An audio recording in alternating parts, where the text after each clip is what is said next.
So today we're going to be looking at the top 5 best players in each position. So if you're looking for coins, check in the description for El Dorado. Depending on the coin amount that you're looking for, the delivery time is displayed on the website and you'll see lots of different trusted sellers with reviews on specifics and also the ability to be able to pick who you want. It will also show how much they have in stock, and obviously you can see that they are verified members. There is 100% refund ability and also 24/7 support if you need any questions with your coin needs. Also, if you head over to Trustpilot as well, you can see over 30,000 upvotes for them. You can see how reliable they are. Obviously great feedback across the entire board with El Dorado. So when on checkout, make sure you are using the code JT11 for 5% off your order every time. Discount code JT11.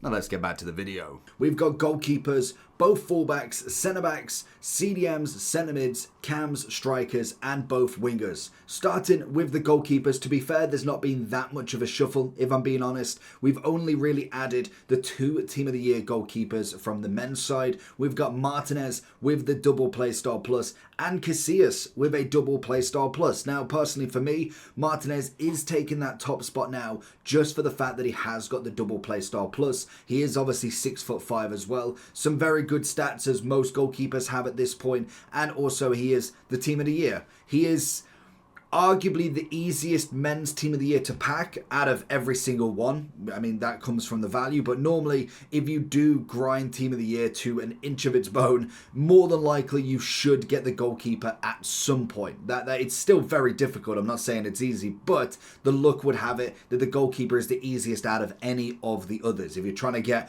a Rodri, trying to get a Grimaldo or anybody like that, it's very, very difficult. But Martinez comes in as my top spot. We've got the 3 kind of oldies and goldies. We've got Courtois from his lovely version. We've got Buffon as his base. And then we've also got Van der Sar that I'd still absolutely put up there. I think for me, the biggest thing that comes with a goalkeeper that I need, and it would come into my top 3 anyway, would be the rush out. The rush out Playstyle Plus for me is the biggest one that I need. Hence why Martinez is taking that top spot just by an inch. We have got the right backs as well. I think these are so good. It's unbelievable. Obviously the 2 new Team of the Years, I think Lucy Bronze, they've kind of like given her 2 really nice ones and then just threw a long throw in there for some reason. Carvajal looks fantastic with his press proven, long ball pass and jockey. A very good balance across the board. Very good pace. Very good defending and physical as well. You can see why he's going to be one of the better right backs you could potentially get.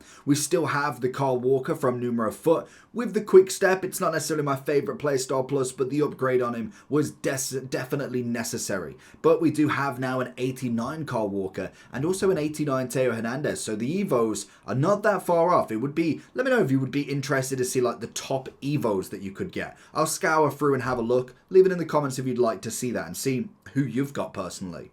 We've also got Carfu, 2 million coins, which is just crazy. Him and Carlos Alberto in terms of icon right backs. I think until maybe when Kyle Walker drops a little bit, maybe we get another upgrade on him. Taurum could potentially take over his spot. I think after that, it's going to take a lot to get another card in here. The Team of the Years will stay for quite some time. And I think Alberto and Carfu are only going to be replaced by themselves. So Maicon and Taurum are probably just outside this slot because I do think that Kyle Walker card is incredible if you've used him. Now, obviously, the left-hand side, unfortunately, we didn't get a Theo Hernandez Team of the Year, which would have been an absolute nightmare. But we did get Sakina and also Grimaldo. Very, very good in their own rights. Both of them very much attacking wingbacks as well. Hence why I kind of do like a bit of Baude or a bit of Theo in this version anyway. To be more of a fullback than necessarily your attacking wingback. You kind of got the brand new ones all being very versatile to getting up to that mid sort of position. All of them can play left mid as well. I think, in fact, every one of them can play left mid, which is just crazy in itself. Baude coming in with a beautiful upgrade. There's obviously still arguments for an upgraded Bompastor. Lizarazu could be a great one one as well. There is some absolutely fantastic ones that you can get that are just outside this top 5, but I think Teo's still got to be up there, especially with his Evo as well. You've then got the 2 Team of the Years that are incredible. I do think Roberto Carlos had a much needed upgrade. The only thing that I think with Roberto Carlos is they given him the 3-star weak foot. It's the only thing that I could really nitpick at, which they really should have. And I know he was a 3-star, 2-star, but give him a 4-4 at the absolute minimum. The centre-backs, though, go crazy. Now, I haven't put Paredes in here. I think she's a wonderful centre-back. But personally, if you've used this centre-back Haaland, it's like he's playing striker as well. He is so big and bulky in that centre-back role. He fits like an absolute glove. He's just a perfect transition centre-back. It's just brilliant. Maldini's always been one of my favourites in the game. I think body type, just how he is as a centre-back, they've coded him to just be phenomenal. And I do think he still is absolutely up there. But the Team of the Years that we got cannot be denied. They are some of the best that we've seen. Virgil was obviously going to be one that was always going to be extinct, always going to be heavily wanted. I think Saliba has done himself an absolute service, to be honest. He's got himself the slide tackle anticipate. He has got the relentless, but we can kind of see past that because the upgrade is just crazy. I know. And then Renard, we've obviously got a 3.8. Last year she had the exact same. She was an absolutely gem of a centre-back you could get. This 95 again was just beautiful. We obviously only got the double anyway, but the aerial anticipate was phenomenal. So seeing her again with that same combination and throwing in a long ball pass also, she is just one that you need to be looking at. And we finally had a CDM overhaul. It was probably a month and a half, maybe even 2 months ago. The CDMs were such a lack in positioning at the top. Like, you had your Vieiras, and don't get me wrong, they are incredible, but they were single play style pluses. They were very box standard. And bang, within 3 promos, we got a stunning De Jong with the slide tackle bruiser combination. We got a massively upgraded Camavinga. I am surprised he had this version before Tchouameni even got an upgrade. We have Kimmich as an SBC that is very, very affordable in this market to be able to get and have him in that team. He was always needed as a CDM. The amount of right backs that we've seen from him, I need a CDM. He plays so much better there. And Carlos Alberto in right back, but obviously CDM is this positioning with the anticipate long ball pass, the updated stats. Is just another one that can play the right back role and have the other version for the CDM as well. Rodri will obviously come out on top here. And you can't really have words for him, to be honest. He, again, is a monster of a card. Coming in with a pace upgrade, dribbling, passing, defending, physical. Everything about him is just a complete midfielder. Even then, the centre mids have had a massive upgrade as well. Hullet will obviously always be in here. He is just a monster when it comes to being in the middle. Obviously, an upgrade card of him with a double playstyle plus would be fantastic, but we'll probably wait a couple of weeks until we get that. I don't know what necessarily is coming out for the icons and heroes. I imagine heroes will be next for the upgrade, seeing as though we have got the Team of the Year icons. But then we've got pretty much just Team of the Year cards. Putellas and Bonmati both just being incredible as themselves. Obviously, Putellas is coming in as the most expensive midfielder in this list, which you never would have thought, seeing as though Bellingham's in this list as well. He again is just absolute complete. The only thing he was missing was getting a defensive playstyle plus rather than the relentless, and he would have been the complete box-to-box in any essence, to be honest. The power shot, the incisive, which is incredible, and then like an intercept if they really wanted to go full cracked on it, would have just made this card. And that being said, again, like Kimmich, there is an affordable one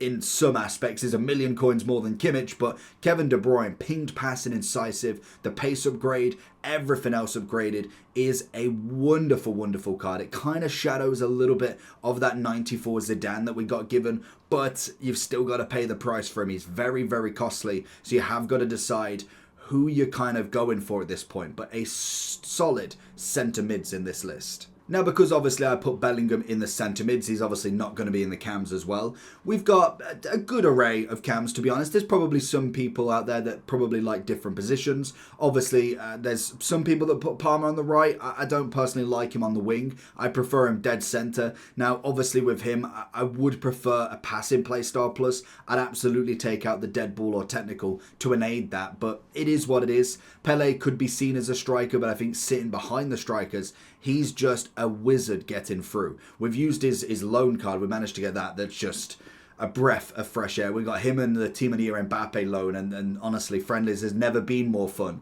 Obviously, Zidane's 96 will always come in there. Cruyff will always as well. I did prefer this one personally over his SBC. The SBC was nice. It was nice to be able to get the name, but there was no replacing the 93. And to be honest, there's kind of a choice now. Like, you've got a few different options. Bobby Charlton comes into mind. You could put Cantona in that cam role, but if you've used Zico this year, again, another one that just glides through that midfield. The left-hand side was a little bit more tricky. Once we got past, obviously, the Vinny, the Reeton, both of them upgrades are outrageously good. Vinny was just magnificent already on his Player of the Month, let alone this big upgrade. And to be fair, using Reeton for a few games, she was a solid player. She's definitely got the ability. The free play style pluses are always going to add a different metric, because especially with her, the pinged pass is always nice. I like my driven passes, but then also having the double shooting option, the finesse, obviously cutting in on the inside, or maybe trying for the Trivela, it does enable every scenario to get some sort of solid shot off. It may not be a goal every time,